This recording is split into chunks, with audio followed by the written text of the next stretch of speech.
Good evening, everyone. This has to be the biggest induction class that we've had since we've started, so congratulations to everyone being inducted and the families here supporting. My name is Patrick Leonard. I've had the great privilege of being this district's athletic director for the past 7 years. It is with great pleasure to have had the opportunity to be a part of this event. The stories the committee and I have been able to talk about from time to time have resonated laughter, good memories, and the remarkable student athletes from East Bridgewater. To begin tonight, I first would like to extend a special thank you to those that put this event on. Thank you, Superintendent Legault, for getting this up and running. Dr. Williams, Assistant Superintendent, thank you very much. Principal Bill Silva dedicates himself to the students. Was a teacher for 16 years. Thank you for bringing your new positive vibes to the school district. Our Hall of Fame committee, Tom Ketty, Chair, thank you very much. George McCabe, Co-Chair, thank you very much as well. Ronnie St. George, Bridget Larkin, Jen Diaz, Travis Pickles, Beth Hayes, Matt Montero, and John Shay, thank you very much.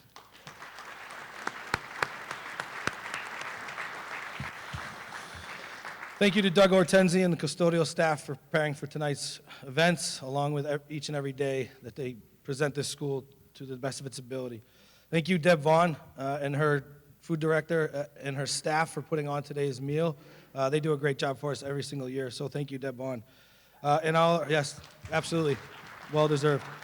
And our sponsorships, thank you very much. Our sponsorships are in the book, and we really do appreciate that. Without them, we are not able to do this tonight. And most importantly, thank you to the families for coming out and supporting the inductees for 2023. But most importantly, congratulations to the inductees of 2023.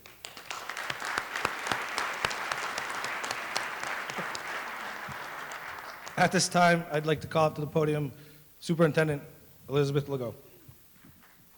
Good evening, and welcome to the East Bridgewater Athletic Hall of Fame induction ceremony class of 2023.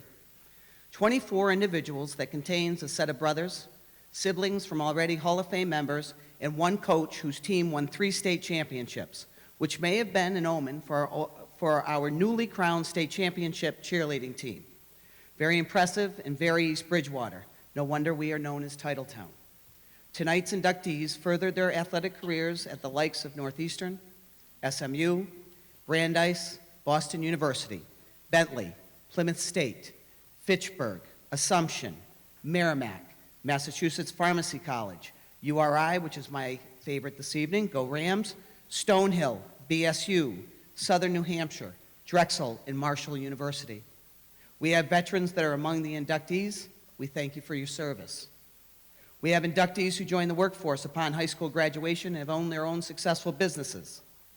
Wherever and whatever our inductees chose to do, we know that Viking pride is in their blood. We are proud that East Bridgewater Public Schools is and was part of their legacy to becoming a productive member of society. I am proud to represent and be the ambassador of the East Bridgewater Public School District. I do not know what other districts are like when it comes to pride, and it does not matter, because this is East Bridgewater, the home of the Vikings, and it is truly great to be a Viking. I want to thank the Hall of Fame Selection Committee for their countless hours of deliberation. This is not an easy task. So without further ado, inductees, welcome back and enjoy this evening. Tonight is for you, your family, and your friends, so they too can be amazed and celebrate your athletic accomplishments and your induction into the East Bridgewater Public Schools Athletic Hall of Fame. Welcome to East Bridgewater Public Schools. Thank you. I'd like to call up Tom Kenny to begin tonight's induction ceremony. Good evening. I would like to take this opportunity to thank Superintendent Legault and her people for welcoming us to the beautiful East Bridgewater High School and making this evening possible. The Hall of Fame Committee, thank you for all your efforts throughout the year. You make a lot of Vikings happy tonight. Tonight's first inductee does not appear in your program. Judy Kramer began her East Bridgewater teaching career in 1968. She coached field hockey and softball for many years and was appointed athletic director upon the retirement of Hall of Famer Doc Malowitz, becoming one of the first female athletic directors in the state. Sadly, the committee recently found out that Judy passed away during the pandemic. I would like to ask for a moment of silence as we remember Judy Kramer.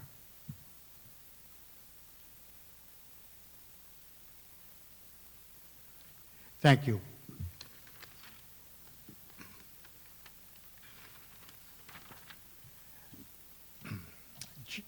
Jerry Moxley was unable to attend tonight, so a few words about Jerry. Jerry moved to East Bridgewater his junior year and made an immediate impact on the athletic program, running cross-country and starting on the basketball and baseball teams. He served as captain on both teams as a senior and was a South Shore League All-Star. Jerry received a full scholarship to SMU, UMass Dartmouth today, for basketball and graduated with a civil engineering degree in 1970. This year, he joins his late brother Jim in the East Bridgewater High School Athletic Hall of Fame.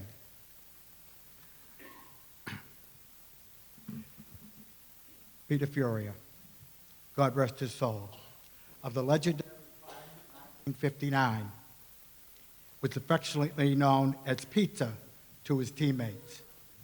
He was a football tri-captain with Albie Stonkus and Ned Handy senior year. That Thanksgiving, you were a freshman. Pete had a 90-yard pick six versus West Bridgewater. I believe that it's still the school record. Pete went on to play football at Northeastern as a defensive back and a halfback.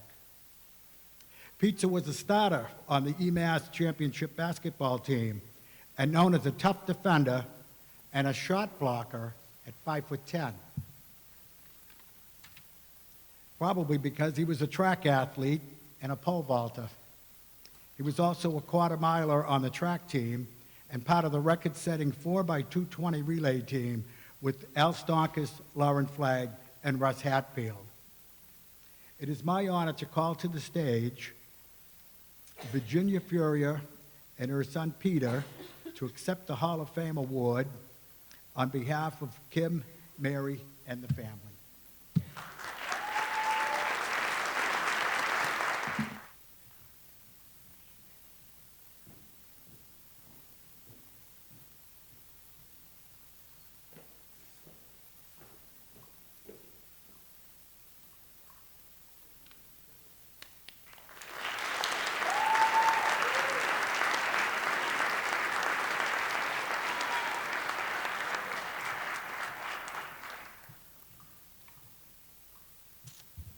George McCabe to the podium, please.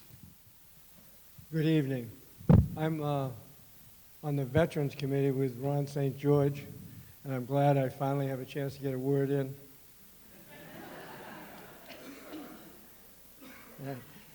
Our first inductee tonight is going to be a gentleman that I know his name well. He graduated a few years ahead of me. And he set the record in the 880. I then spent 4 years trying to break that record. Unfortunately, I wasn't able to. And as far as that's concerned, no one will ever be able to now because it was an 880 record, and it will live forever because all we do is run the 800 now. We switched to meters. So Bill Holbrook is that gentleman. Bill was captain of the track team that year. He did a unique thing. He ran track, cross country, basketball, and indoor track, all at the same time. I don't think you can do that anymore, but he used to be able to go during basketball season and do that. And his brother, who we'll introduce next, used to play football and run cross country. Maybe I should talk to Superintendent Legault and see if we can get that back. I'd like to grab a few of those football players and have them run cross-country. That'd be fun. All right. Bill was on the 1959 basketball team that won the Tech Tourney. One of the most famous teams that's already, the whole team was inducted into the Hall of Fame in the first year. And he was captain of track team and the cross-country team. So without further ado, I'll introduce Bill Holbrook, class of 1959.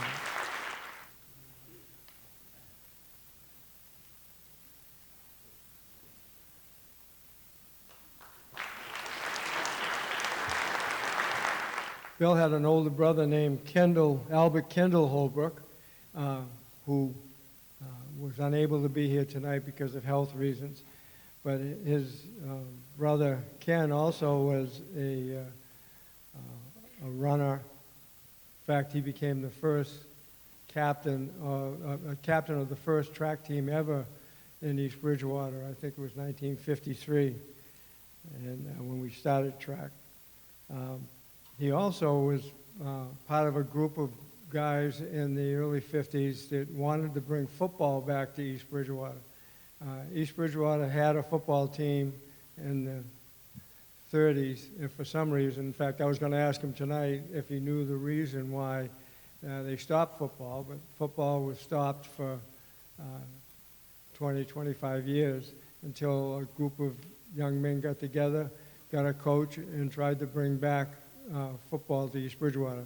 They called themselves the Warriors, and they played a schedule that the kids got together and made up and contacted other teams and other towns to run the schedule. And basically, the next year, football came back to East Bridgewater as an official sport. So we can thank Ken Holbrook for having done that. He's unable to be here tonight, but as you see from the thing here, he was a coach himself for many years. He coached swimming. How he equated swimming and basketball and football and track to swimming, I don't know, but he did a good job with it because he ended up in the Hall of Fame, Swimming Coach Hall of Fame. And I wonder if, Bill, could you come up and accept for your brother, please?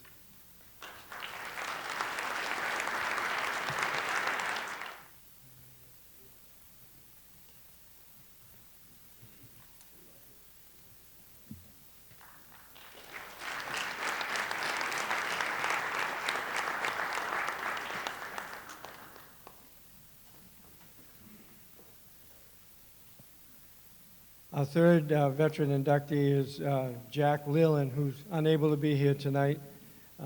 He's having some health issues.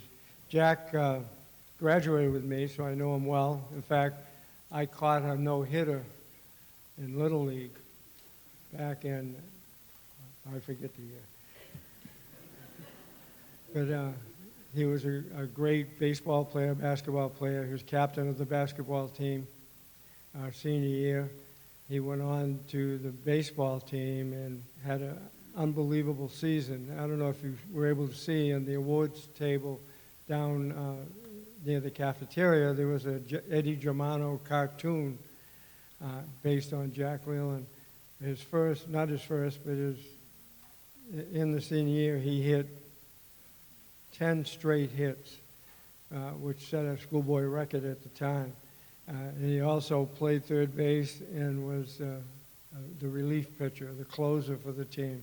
And the team went undefeated and won the South Shore League. Jack later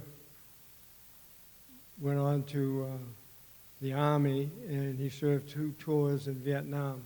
And unfortunately, from that experience, he came down with bone marrow cancer and had to have a stem cell transplant, which saved his life. And that seems to be causing an issue again. That's why he's unable to be here. But I'd be glad to accept the award for Jack.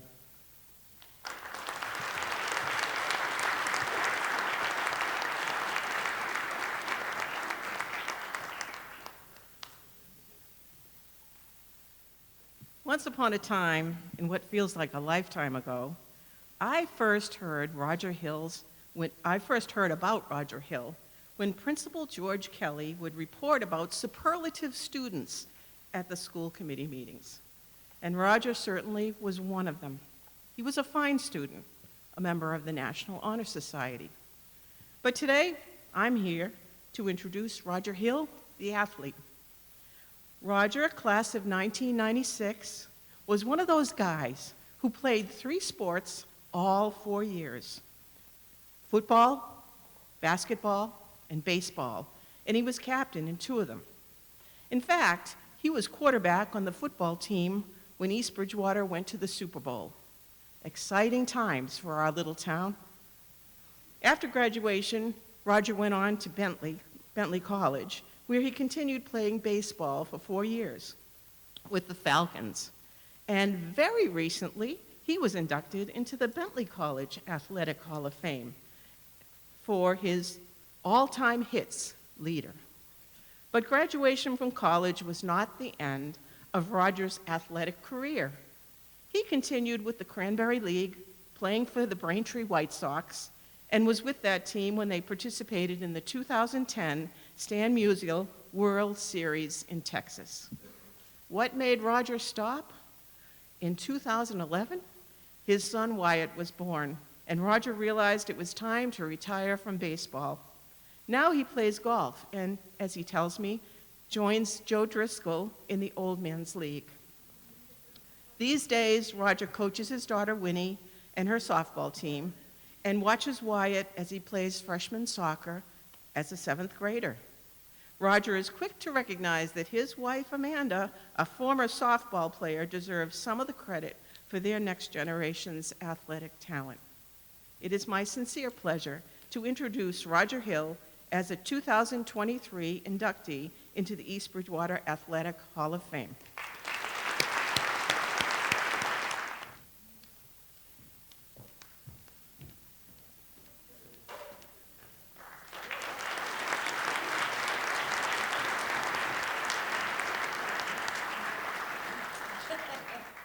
Back when one of my sons was graduating from EBHS, I met the next 2 inductees, and what a pleasure it was to connect with them.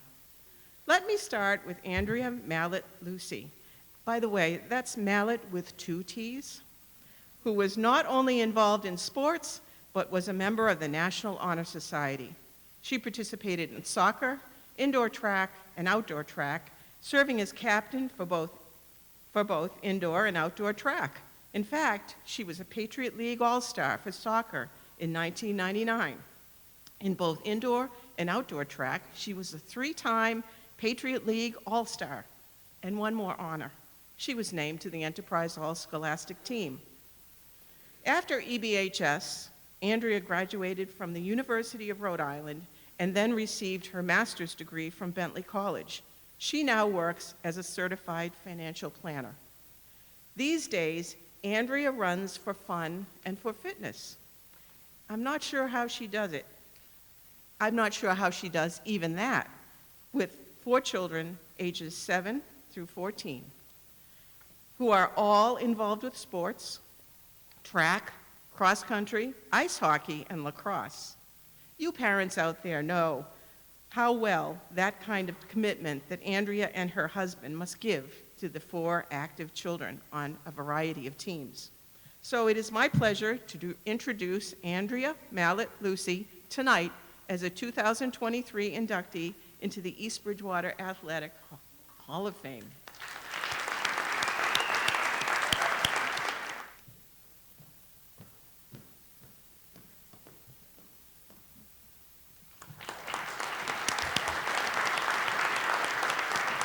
Not many people in this auditorium tonight can say they've gone to Zambia on a medical mission, nor can they say they were married on the Aran Islands in Ireland, where their great-grandparents came from. But all that is true about our next inductee, Nicole Gil. Nicole graduated with the EBHS class of 2000 and was also a member of the National Honor Society. She played soccer, indoor track, basketball, and outdoor track during her 4 years, serving as captain in both soccer and outdoor track. After high school, Nicole went to the University of Rhode Island, where she played club rugby and continued to play rugby on the Providence women's team. I asked her how she liked rugby, since it can be a really rough game. She said she enjoyed it. So I guess we can say Nicole has a hardy spirit as well. After URI, Nicole received her osteopathic medical degree from Lake Erie College of Osteopathic Medicine in Florida, and she worked for a while as a headache specialist in North Carolina. This medical training was what brought her on the mission to Zambia. Now, Nicole and her husband Brian and 2 small children, Ryan and Otis, are living in Connecticut, where she works as a neurology specialist in a clinic. It is my pleasure to introduce Nicole Gil tonight as a 2023 inductee into the East Bridgewater Athletic Hall of Fame.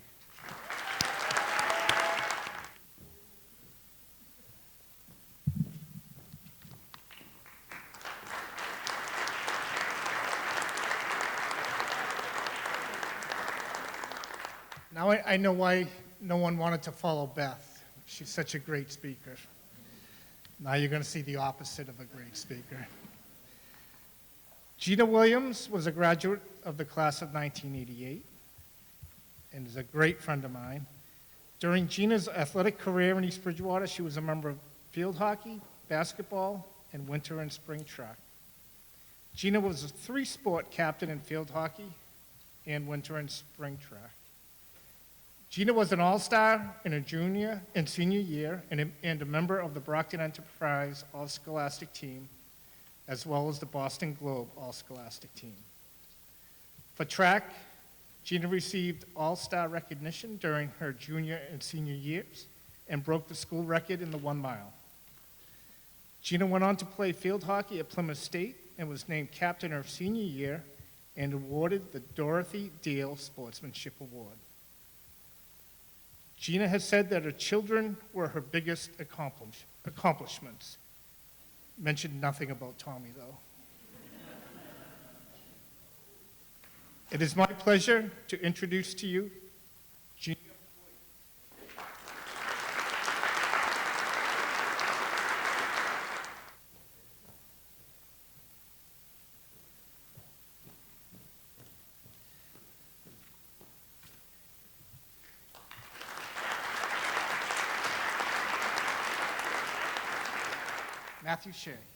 Matthew Shay. I had a lot of good jokes, but my wife told me I'm not funny. So I'll keep it clean. Matthew was a graduate of the class of 1985. During Matthew's athletic career at East Bridgewater, he was a member of soccer, basketball, and track teams. Matthew was also a 3-sport captain, was named South Shore League All-Star for soccer, and during his senior year, he captured the Class D meet record in the 100 meters at 11.3 seconds.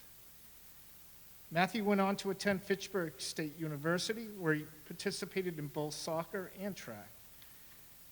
For soccer, he was the leading scorer his senior year, and at track, Matthew was named twice the All-MASCAC team, was a 2-time member of the All-New England team, and a 2-time All-American as a sprinter. It is my pleasure to introduce to you my brother, Matthew Shay.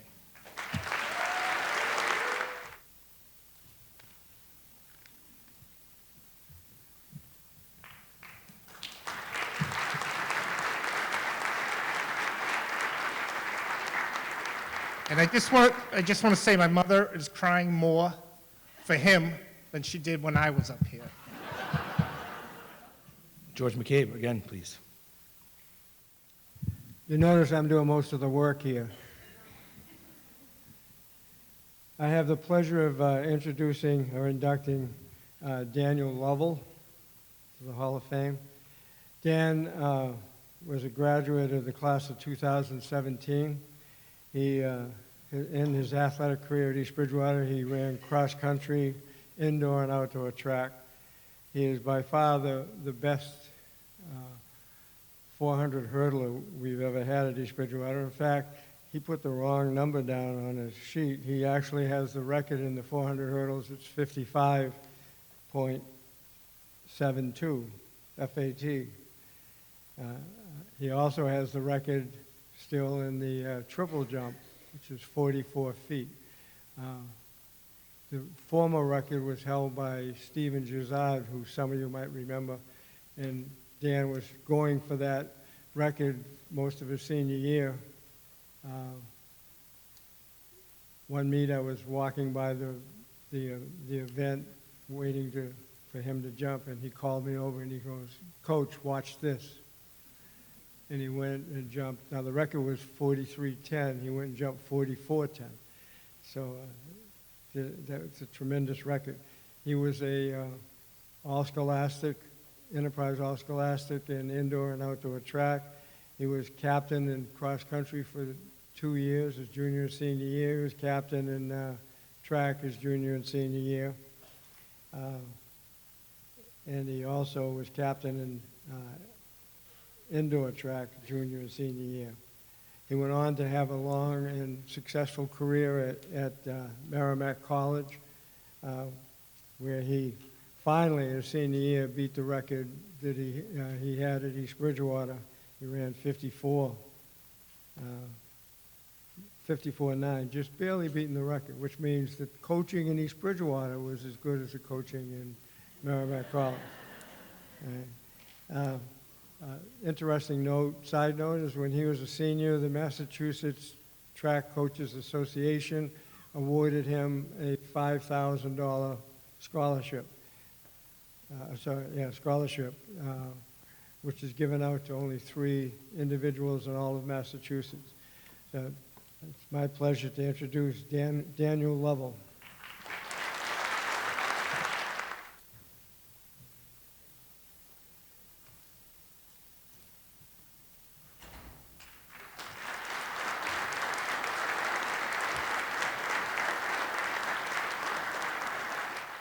The next inductee was a member of the class of 1993. He too is a record holder at East Bridgewater. In fact, I was thinking of him this year because his record in the high jump was matched, not broken. So he still is tied for the record in East Bridgewater in the high jump at 6'4". He used to have the record in the hurdles that was broken. His senior year, he was a soccer, basketball, and track athlete.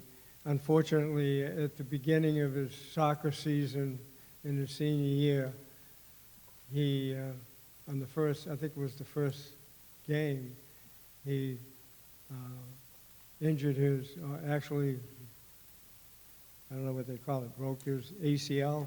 His ACL joint was gone. Now, I don't know if you watch sports, but you know that most athletes take 6 months to a year after an operation to get over an ACL tear.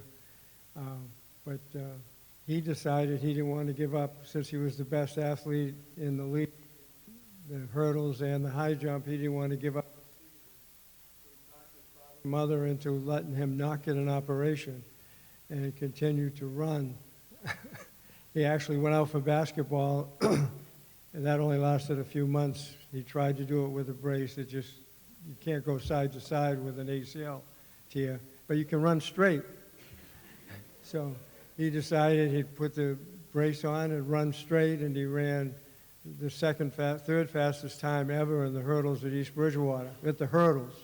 It wasn't a 100-yard dash. And then he high jumped 6'4" with no ACL.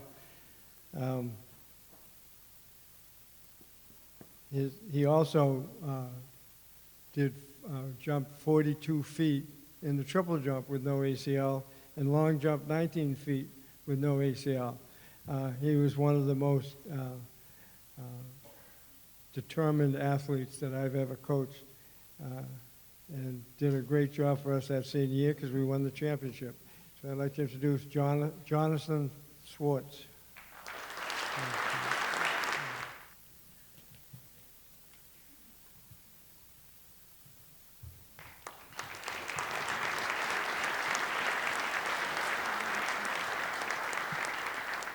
If you thought John was bad, well, he'd get a load of me.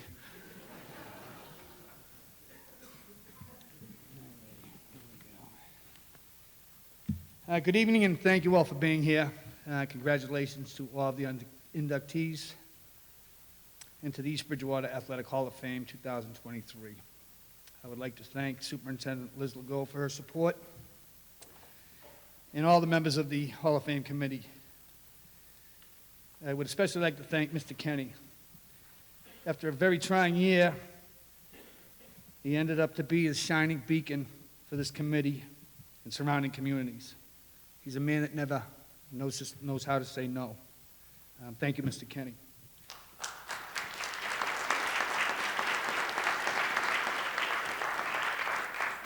This year's group of inductees is a little special for me this year. As we play catch-up trying to get some of the older decades into the Hall of Fame, we're starting to get some more recent graduates. This year I am excited to have a family member inducted.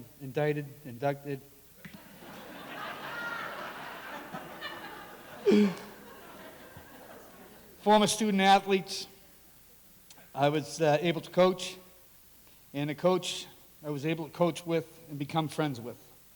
Quite an honor. My first inductee is Andrew Benson, class of 2013. I can't remember when I first met Andrew, whether it was the commercial club football, Little League, basketball, or street hockey. But I remember him as being a spider monkey. He seemed to be everywhere and going 100 miles an hour. I had the pleasure of coaching him at the commercial club football. Although he was a year behind a very talented group of kids, he always seemed to get into the starting lineup and help win 3 Super Bowls, maybe 4, when our staff moved on. He brought that same strength and enthusiasm to the high school, where he excelled at football, basketball, and baseball.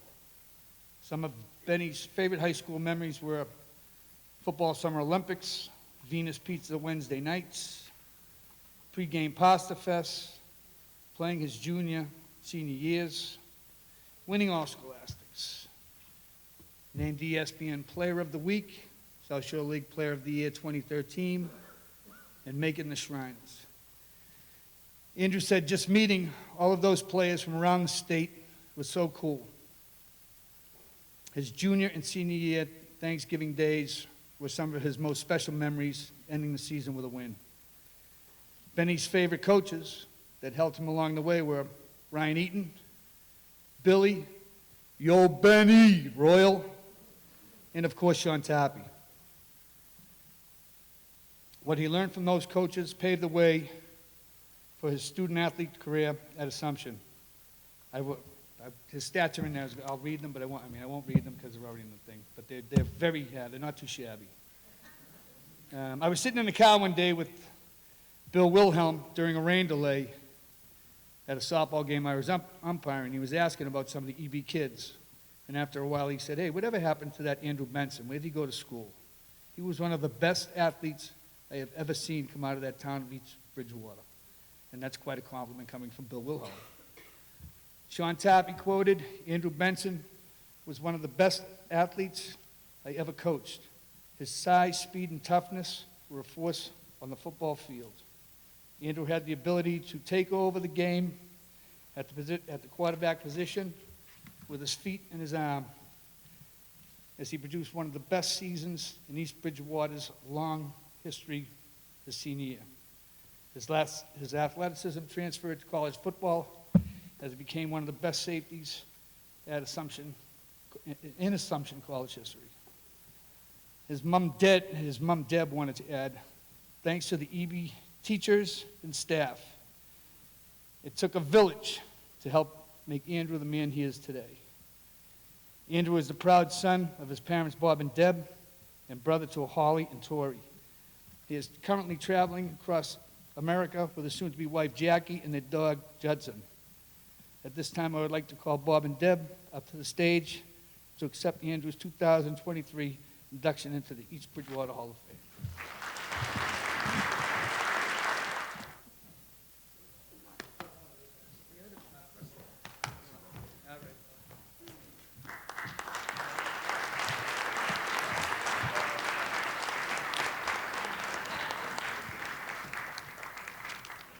My next inductee is Kevin McDermott, class of 2001.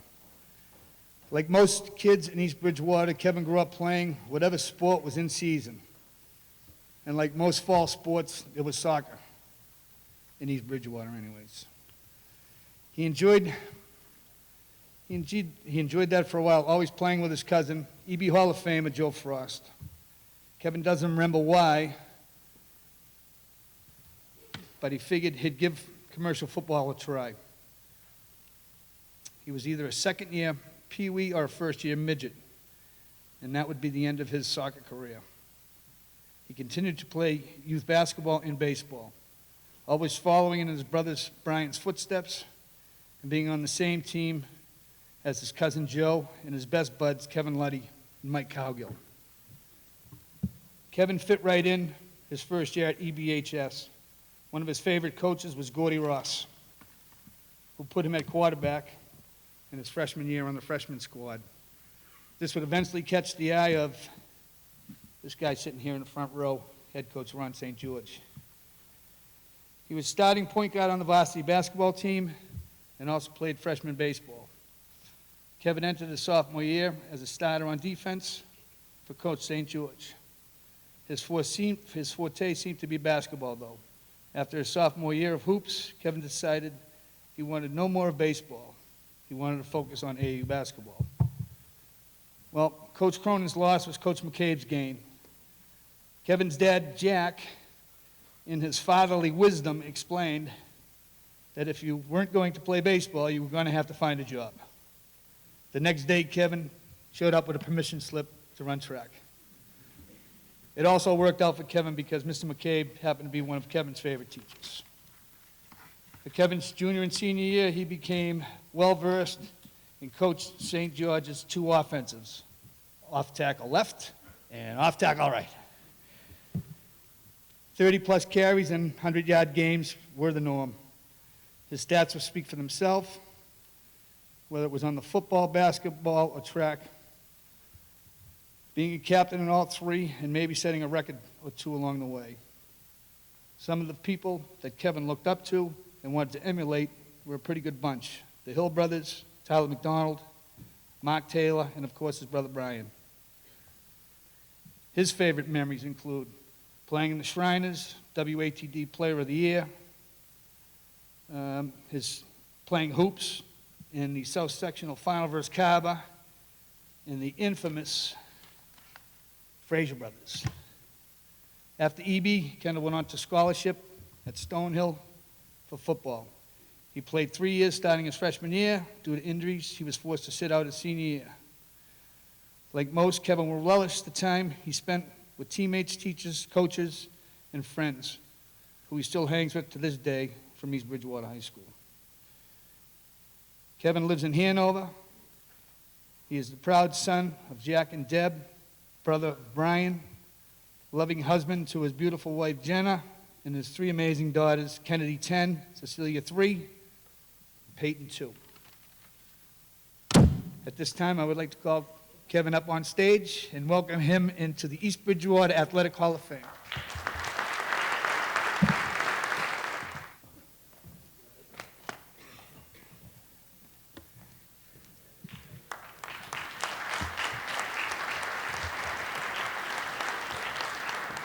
Now, one of my last duties before I leave you all in awe of my public speaking prowess is to ask Jordan McDermott to come up on stage and introduce her inductee.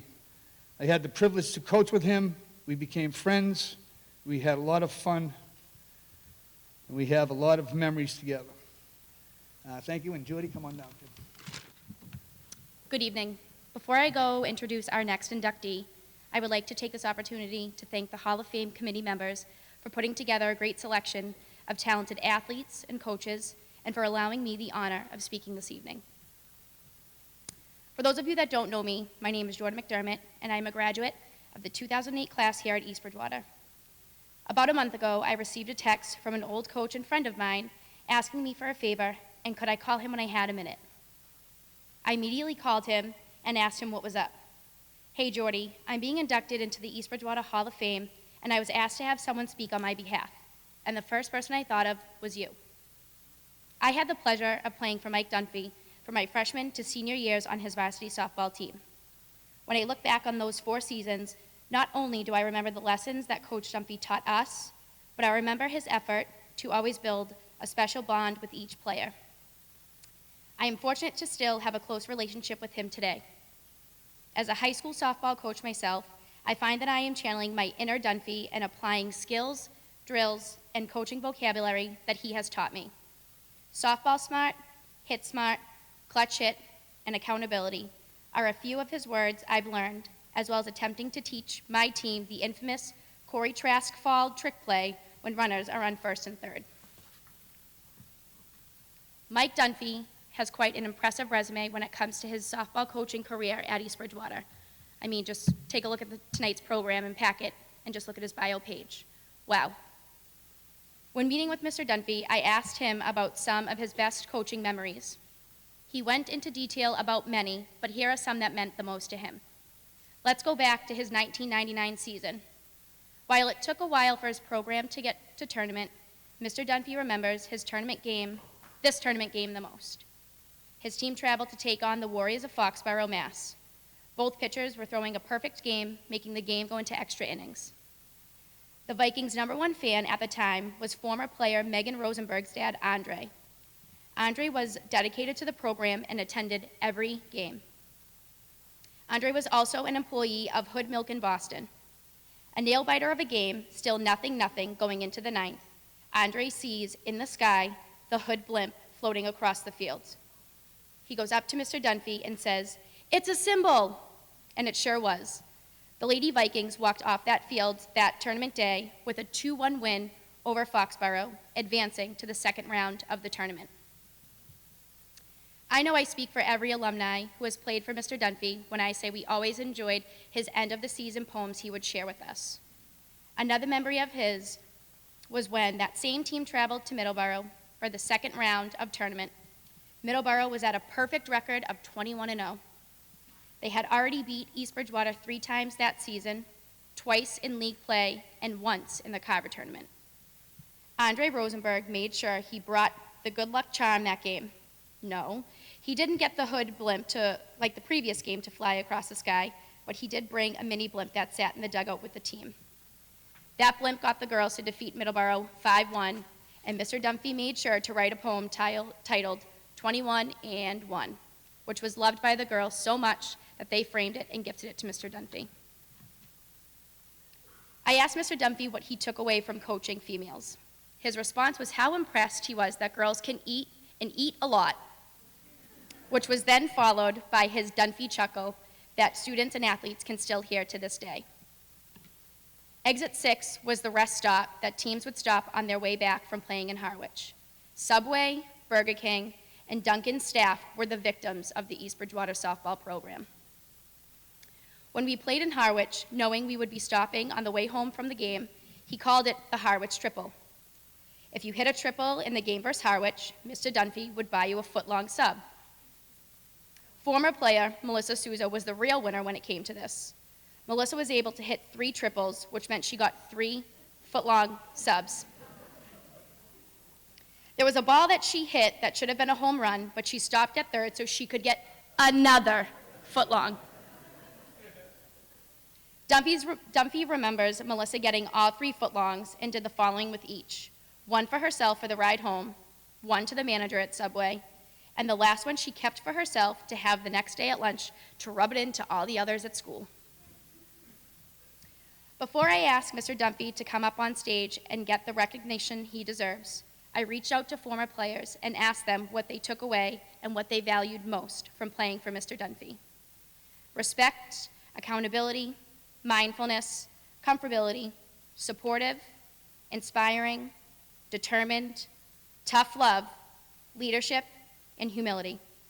He was described by many as impactful, a true cheerleader on and off the field, always making unique connections with each player individually, stressed good team morale, and always celebrated each student-athlete's accomplishment, whether they were big or small. I am not only honored to be a former player of Coach Dunphy, I am honored to present him this evening. I'd like to have a round of applause for our next inductee, Mike Dunphy.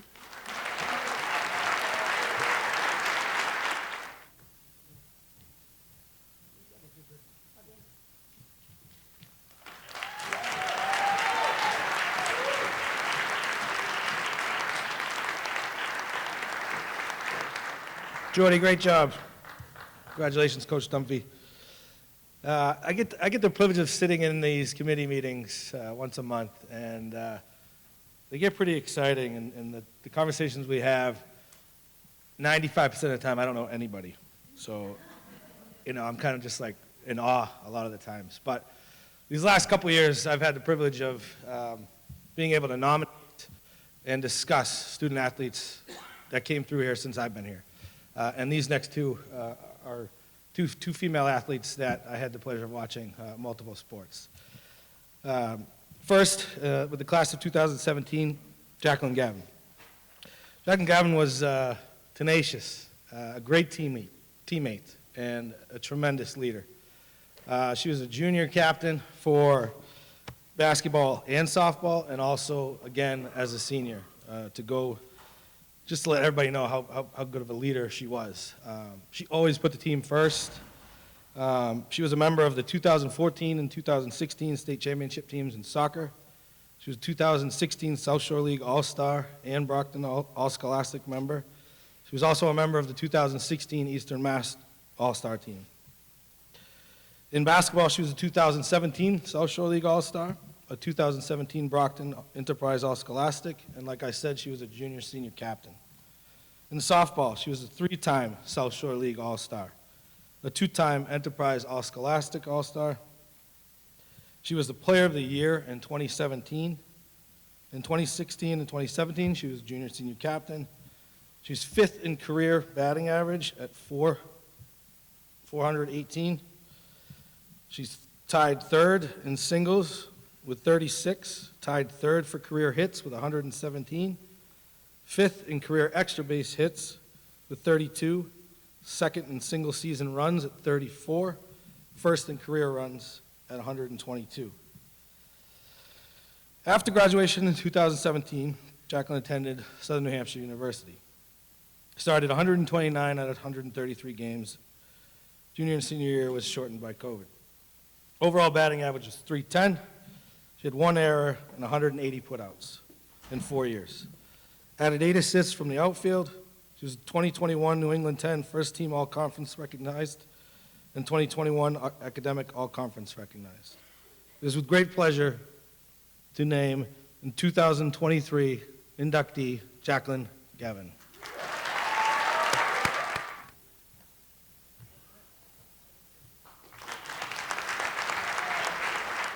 This next athlete, also a member of the class of 2017, Sophie Halverson. I can recall my first year here, softball season, and I can recall Mr. Dunphy talking about Sophie Halverson. And he's like, yep, she's going to be the first girl to go play Division I. And I can remember watching her play first base and getting up at bat. And first base, she was a vacuum, and everybody feared when Sophie got up to the plate. If there was anybody on base, Sophie was getting them home. Sophie ended up her career as the first East Bridgewater softball player to earn a Division I scholarship to Drexel. She was a 4-year starter on the varsity team. She actually started in 8th grade, so she's a 5-year member. She was a 3-time Enterprise All-Scholastic, 4-time South Shore League All-Star, 2015 South Shore League Triple Crown winner with a batting average of .587, 5 home runs, and 40 RBIs. During her time here, she broke 7 high school records. Career batting average at .550, career hits with 166, career ribbies with 130, extra base hits with 59, most home runs in a season with 8, most hits in a season with 44, and tied single-season RBIs with 40. It is with great pleasure to induct Sophie Halverson to the class of 2023.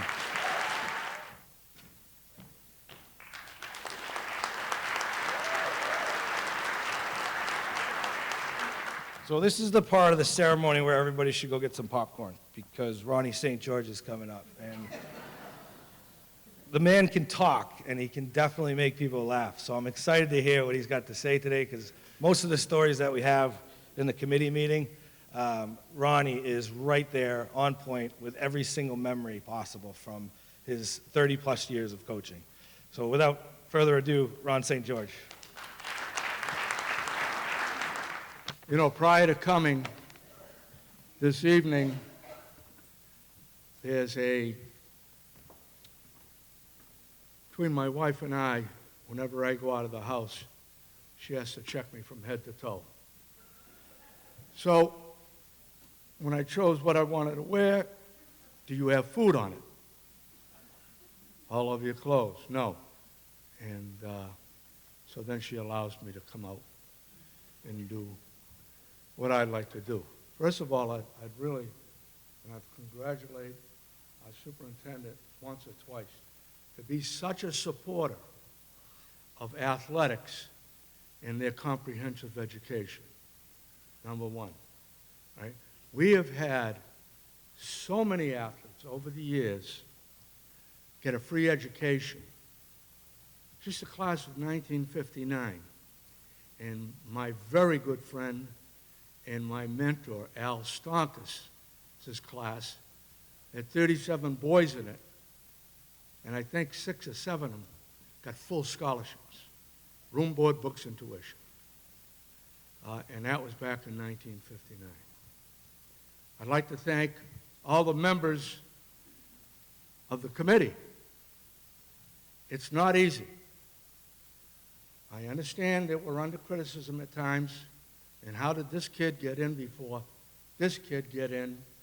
But we started in the 30s, and we try to get 1 or 2 from each decade in particular. And the experience that we have with Al Stonkus, he's not officially on the committee, but he's officially on the committee. Because I always, as well as George, wake up. All right? Okay.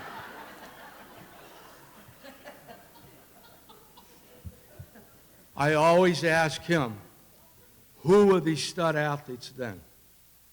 All right? Albie was a young kid growing up. I give as an example how difficult this is. There was a gentleman named Don Colo that graduated from East Bridgewater High School, and they didn't have football. He went to Brown University, played 4 years at Brown University, got drafted by the Cleveland Browns, and made All-Pro 6 or 7 years. And there's not a soul in East Bridgewater that knew about him. So we've uncovered a lot of exceptional athletes. The 80s and 90s, for all of our sports, we were blessed with good athletes. Georgie McCabe. George, wake up. You there? All right. Okay. You think you were going to get the last shot, huh? All right. But anyway, I mean, the guy's a living legend. League championships. Little old East Bridgewater is known for track school. He was kind enough to step away and let the football team get some notoriety. But to give you an idea of the football program, from 1989 to 2004, when I left, was 116 and 15. All right? With 5 league championships, 5 Super Bowl appearances, and they put us in a higher league with Duxbury, the smallest school. and we went 9-1 twice, 8-2 three times. So a lot of the young men that played for me, I tacked my hat off to them, number one, because what we expected of them and what we demanded of them in their preparation to carry on tradition at East Bridgewater High School. One of the other benefits that I've had is I'm not a classroom teacher. I was physical education and health. So I got to know every athlete in this school because I had every athlete. The two female athletes we had on tonight, I had in school. I knew how athletic they were, and I knew what women of character they were on top of it. So that's one of the benefits of being a phys ed teacher. We had every kid in the school. And I had every kid in the school, probably the last 20 years I was there, because we had 4 phys ed teachers at the high school when I got hired in 1972, and they cut everybody, and I was the only one left. And my very good friend, Price, hiding in the back corner, Al Stonkus and I were at the high school, and they bumped them down to the middle school. So between George McCabe, myself, and George, our experience, a number of years that we've been at East Bridgewater, we know quite a bit about every athlete, male or female. So happy to see some of the girls that we have represented tonight. But I will tell you, it is a very difficult process. We have all the athletes that we think should be on the East Bridgewater Hall of Fame. And we pick from each decade, all right, who we think, you know, what year. I've got several members tonight coming up that I had the privilege to coach as well. So, great turnout. It'd be nice to spread the word more in town, because I used to tell my guys all the time, we're the little guys, we'll fight the big guys, we'll see who wins. We got the program rolling here. We played BC High. We played Catholic Memorial, shut them out. Lost to BC High, well, what the hell, all right? Although I'll tell you, a kid that came in last year, first play of the game against BC High, Jimmy Gamby went 80 yards for a touchdown, and they were all on their knees praying on the other side. All right? Pat Leonard, it's been a pleasure for me to meet Pat. All right? Young, full of energy, very supportive of what we do as well. He gives us a lot of rein to bring the people in that we need to bring in. The committee has now been comprised of about 7, 8 new people who are all young. I coached them all, or I had them in phys ed. So we will continue to do our best to get the right people in here, and eventually we will get all of the right people in here, as long as myself, George remembers how to get what day the meetings are, all right? And shouldn't have said a word, George, all right? Well, I'll tell you, I'll tell the truth now. My wife said to me, you got to go out with clean clothes and you better have your hearing aids on. And I said, I don't need hearing aids, Bob. She says, you need your hearing aids. I said, look, what do I have to hear from George McCabe? She goes, you got a point. She goes, you got a point. So I didn't put my hearing aids in. Sorry, George. All right? But I've been waiting. Okay. The people that I'd like to talk about, and I'll be as brief as I can, were very accomplished athletes. And, again, high-value people. We've had so many high-value, solid character young people. I'd like to start, you know, I've heard he's coming, he's not coming, he's coming right up till tonight. Is Mark Willis here? No. Mark Willis graduated in 1977. His older brother was inducted 2 years ago, who played for the Cleveland Indians, Al Willis. Mark was a Heckman athlete himself. A little bit personal of his personal life. Mike and his family currently live in Naples, Florida, and is the proud father of Caitlin, Gavin, and Jordan. He was a graduate, as I said, of 1977. He excelled in multiple sports, in football, basketball, baseball, and cross country for 1 year as a freshman. After graduating, he continued his education at Marshall University in Virginia, where he continued to desire playing football as a walk-on and earned a scholarship, full scholarship, the year after. Mark's high school career, 1 year cross country, 4 years of baseball, where he was a captain for 2 years, Social League All-Star for 2 years, team MVP his senior year. In basketball, all right, he was a captain, Social League All-Star, team MVP. In football, Social League All-Star, Rockland Enterprise, All-Scholastic. So I don't think we have anybody that's representing Mark from here. If there are, I haven't been told that. But this young man, who's not that young anymore, see, I mean, this scares me when I got Terry Kingman coming up, Mark Willis, Brian Vosey, 79, and they're in their late 50s or 60s. That's very humbling. Okay, so.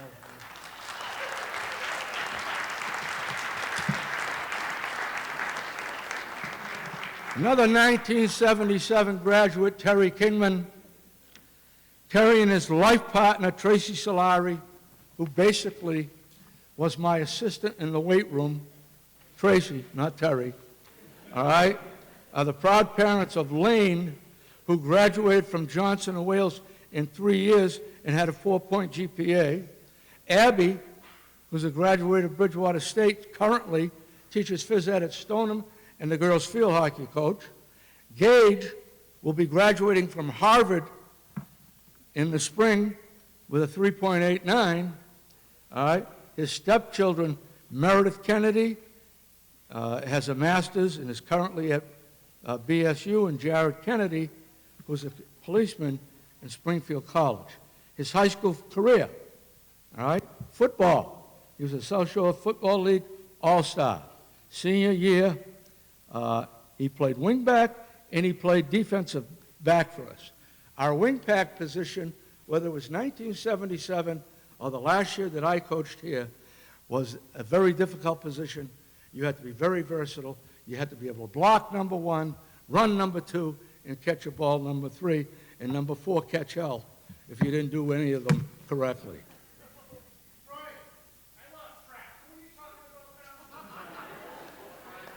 Who's that over there, anyway?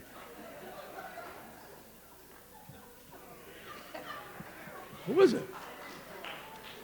Oh, you. All right, I'm almost done. Track. Terry competed. Terry was very quick. He ran the 100, the 200, the 440. You know, back in those days it was yards. The 800, the 1 mile, the 120 low hurdles, the 120 high hurdles, the 4x1, the 4x4, the long jump, and the javelin. All right? And he did a heck of a job. He also came on board as an assistant track coach, mentored by George McCabe and Dan Dawes, who has passed away. And in baseball, he went out his senior year, and there was a number 2 pitcher and did a great job himself. And on top of him, he was part of the family, the matriarch, Mrs. Kingman in this town, and he was a pleasure to coach and a great guy. Terry? In football, I forgot that he had 5 touchdown passes for over 50 yards or more. All right?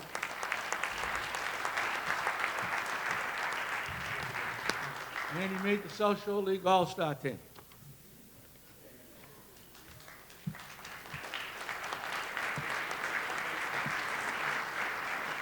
Our next athlete, Rick Vosey.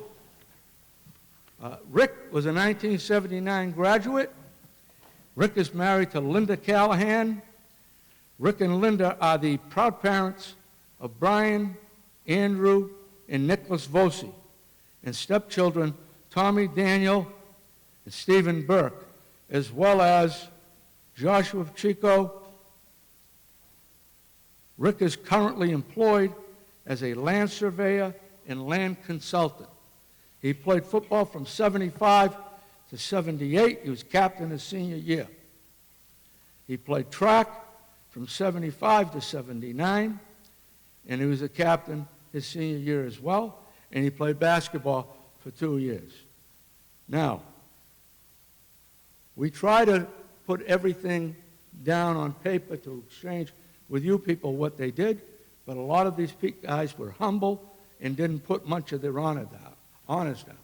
But I can tell you that with Rick Vosey, and I was an assistant coach at that time, and Al Stonkus was the head coach, got my admiration, my extreme admiration. We played in Norwell. He carried the ball 43 times. 43 times.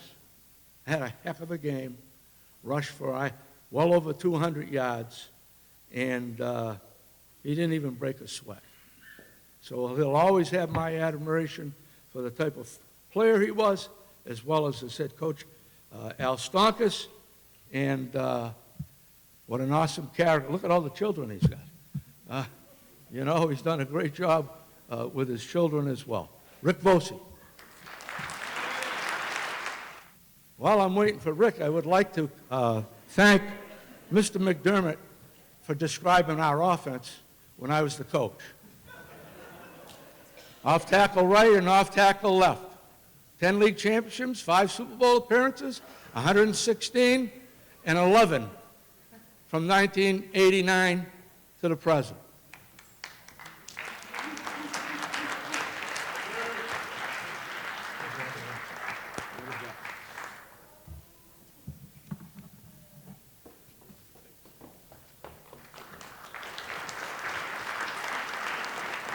Favorite of mine, another absolute beast on the football field. A great human being and young man in the classroom, in a school setting. He was a great ambassador of his family, and as far as I'm concerned, his family is an 11 out of 10. Brenda and Ronnie Dias. All right? This young man, Stevie Dias, his personal life. Andrew is a proud father of his daughters, Alyssa, Cassidy, and Kendall. Now, I didn't know if Kendall was an all-gender name, so I didn't highlight it, but he's got 3 daughters. That goes to show you it takes a real man to make girls, all right? Like me. I had all girls, all granddaughters, all right? Okay, all 3 girls graduated from East Bridgewater and participated and played sports throughout their 4-year careers. In high school, Andrew played football and he played track. He was a captain his senior year in football. He was a two-year Social League All-Star. He made the Brockton Enterprise All-Scholastic team, and he rushed for over 2,500 yards his junior and senior years. And he was extremely durable, extremely coachable, and it's the first time I've seen all these guys since they've graduated. All right? In track, from 1987 to 1990, George, and I'm being serious, he participated in 100, 200, 400, 4x1, 4x4. I heard it. I don't have my... I heard you. It's your name, Barbara. All right, and the long jump. Okay, let's have, without further delay, let's have Andy Dias. On a down note, Andrew would be playing now, he'd be playing lion. Thank you. He was only 165 pounds, but he could run.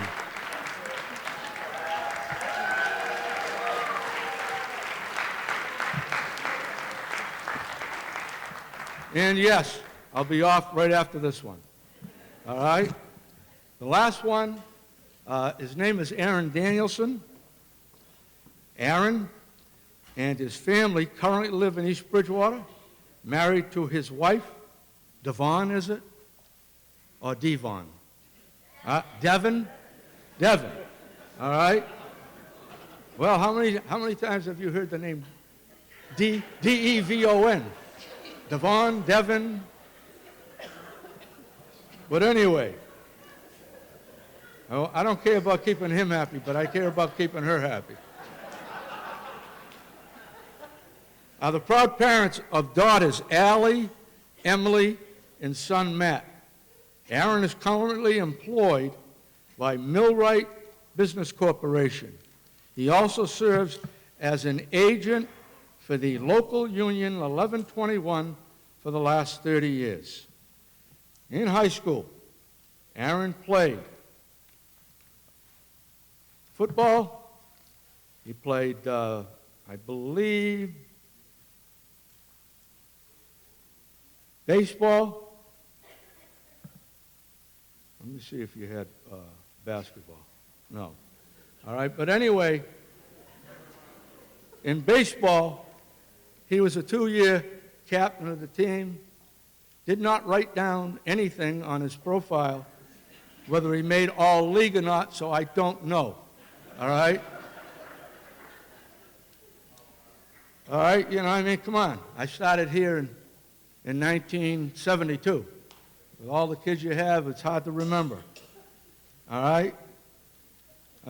In football, which was his favorite sport, and we're glad it was his favorite sport, he was a starter, 3-year starter on the varsity team, all right, in 1990. All right, he was named captain his senior year.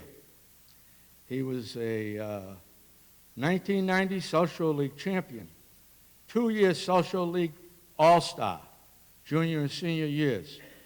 WATD Player of the Week, if you don't know what WATD is, it's a radio station in Marshfield, does the football game of the week every year and has a banquet and gives kids awards, and a lot of my teams were there getting awards. So he was Player of the Week for that.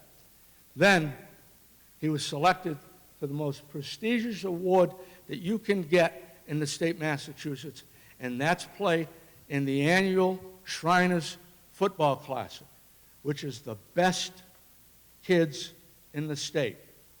All right? I've had the opportunity to coach in the Shriners game 2 or 3 times myself.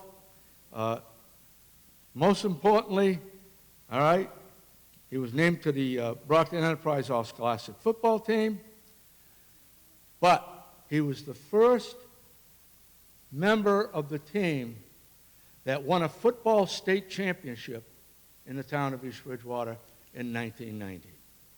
All right? First time in school history. Okay, now, before I bring him up, I will tell you his ability as a player was exceptional. Very tough, not a bully, but extremely tough. All right? Extremely coachable, extremely likable young man. He's convinced his in-laws that he's the greatest since sliced bread. All right? But he is. And I asked him, he was a running back. He was the biggest kid we had on the team.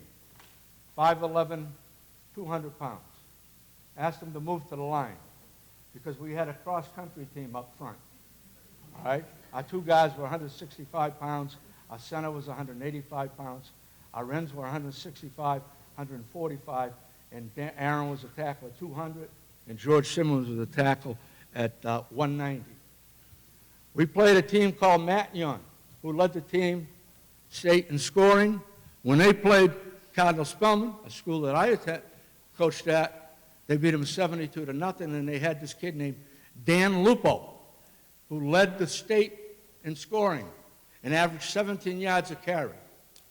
He was part of that team, and our middle linebacker that held Dan Lupo to 17 yards, total rushing.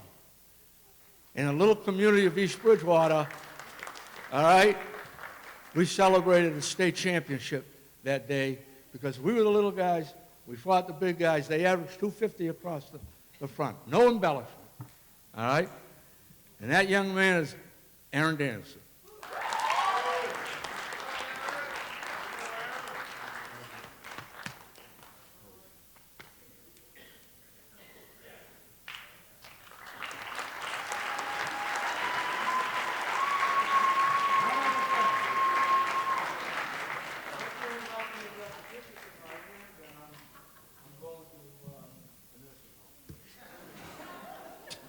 Such a tough character that 2 days before the Super Bowl on Thursday, he dislocated his right shoulder. Completely out. We didn't have trainers back in those days. Al Stonkus and I were the trainers. We popped his foot back and he's going, all right? I advised him and his dad, leave. Go to the doctor. They said, no, you're not going to the doctor. You know what they're going to say. So, Aaron chose to play in the Super Bowl at Boston University that Saturday. Well, I did the best I could as his trainer. I had a 6-inch wrap, elastic wrap, put his arm in like this, and we wrapped his arm in like this. He played the whole game like this. Making matters even a little different, he was our long center snapper. We had no one else that could snap the ball. Luckily, we didn't have to punt. That's how tough Aaron was. And we held the mighty Macnion, who was averaging 40 points a game, to 7, with a 145-pound nose guy. I told you. So we usually have an hour to discuss. How many times do you think we've done that in an hour to get our inductees? Without further ado,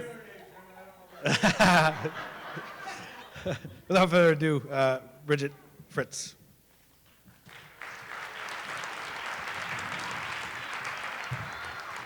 Well, I don't know if I missed the meeting where I was chosen to go after the legend that is Coach St. George, or how that happened, or maybe the committee was hoping I would just take him out or sweep the leg. But I get to follow Coach St. George. So I will keep this short and sweet. I can't remember, I was trying to think of it at the beginning, whose slogan is "When you're here, you're family." I'm guessing is it Olive Garden? Because that seems to be what the East Bridgewater Hall of Fame is. Because I don't know if we've noticed a theme, but there's a lot of siblings in the Hall of Fame. There's obviously, everyone here is family. We had some groups of 20, groups of 15, groups of 12. So thank you all for turning out for your family members. But I also want to take a second and look at my mom and realize the bragging rights she has, because now she'll have a coach that's in the Hall of Fame, a daughter that's on the team that's in the Hall of Fame, and another daughter that's in the Hall of Fame as an individual. So I think the other people that are competing with us are the Shays. And it's pretty cool that it's a female cast of characters. I think that's pretty great too. So I'm going to actually call my older sister Christy up on stage, and I promise I'll keep this short and sweet. But Christy, come on up here.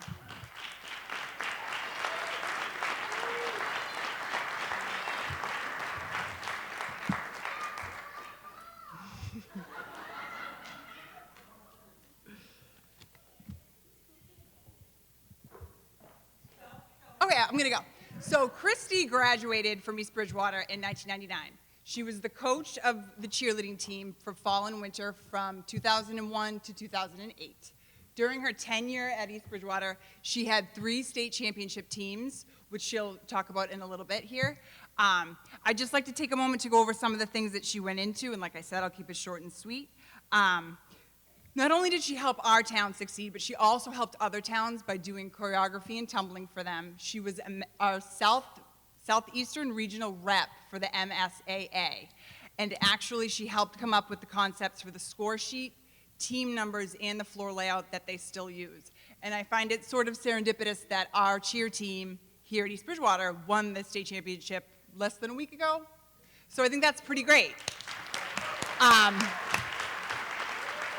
Also, as I already stated, that she's my older sister, but clearly growing in up as the eldest of 5 kids, it taught her how to multitask, because in 2006, she started her gym Cheer Factor, which right out the gate had the 1 location in Foxborough, but now it has over 4 locations throughout the South Shore, so I think that's pretty neat. Like I said, it's the 3 state championship teams, 05, 06, and 08, and now I'm going to hand the microphone over to her so she can talk a little bit about the team, and we'd like for the girls that are in attendance just to come up on stage. Okay, thank you. Can they come up now? Are you going to do their individual? Okay. You go, yeah. Because they're are they in the Hall of Fame? Yeah. So the 3 cheerleading teams are the 05, 06, and 08 cheer teams. I'd love them to get up on stage too.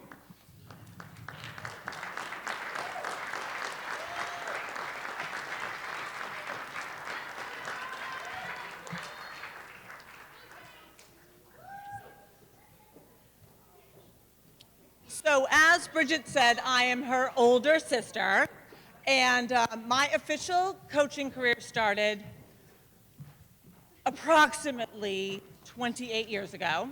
When I was 15, I started coaching the Pee Wee team at the East Bridgewater Commercial Club. And funny, the 2008 graduates here were on my team when they were in 5th grade.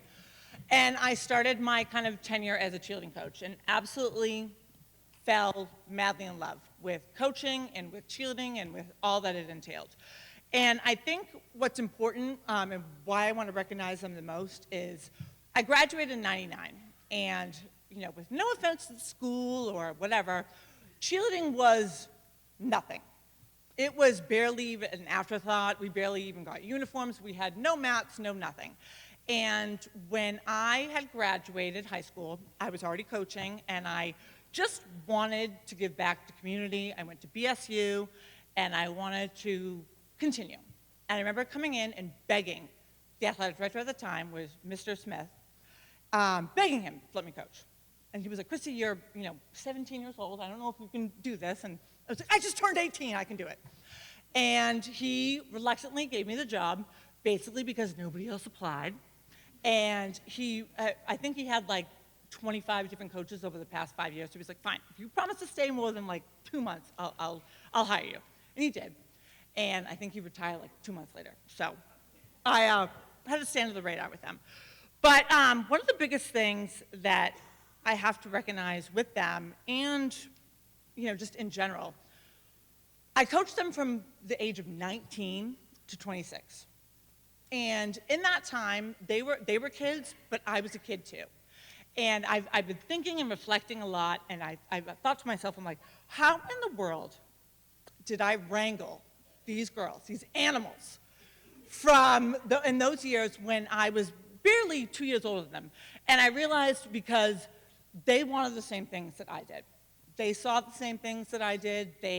I came in with a crazy dream, like, we're not just going to become competitive, we're going to become the absolute best, the absolute best. And they were like, yeah, we're here for it. We're going to do it with you. And I joked, like, they taught me so many things. I had them all over a couple hours ago at my house. And they really taught me how to be a mother, how to be a coach, how to be a leader. And I do believe it was such a magical thing that we were able to accomplish what we did. And I don't take that credit myself because, again, there is no way I could have gotten these girls to go where we went if they weren't all in and wanted to go with me. So I am so proud that even last week they won again because, again, 18 years ago, cheerleading was barely a thing in this town. And we did become, if you're a cheer person, you know, but if you're not, you may not, we did become the greatest team in the entire state. And we've been able to hold on to that for a long time. And I just want to say, and I already told them, and again, it's crazy to, I've been a coach for 30 years, and they were only 8 years of my life, but it feels like it was forever, and they are, I've said this, I made a Facebook post the other day, but they are the standard that I hold all my success to, because I still coach to this day, because they were just a different kind of breed. So they know this, but none of this would have happened. I stand here as a coach, which is, I even opened up the program with my mom being like, dear God, I am here with Coach St. George, all these other people, which is incredible, as a female, and a cheerleading coach, which again, wasn't a thing. But I wouldn't be here if it wasn't for them and these athletic and insane women that they were back then, and they still are today. So most of this is because of them. And just because I was their big sister that was crazy enough to say that we can go this way, they all followed me. So that's all. I'll have to say thank you.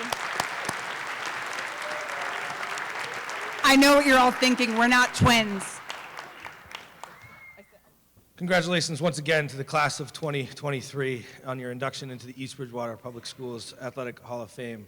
That concludes tonight's ceremonies. Feel free to walk the halls as you've etched yourselves into the history books here at East Bridgewater. Have a great night.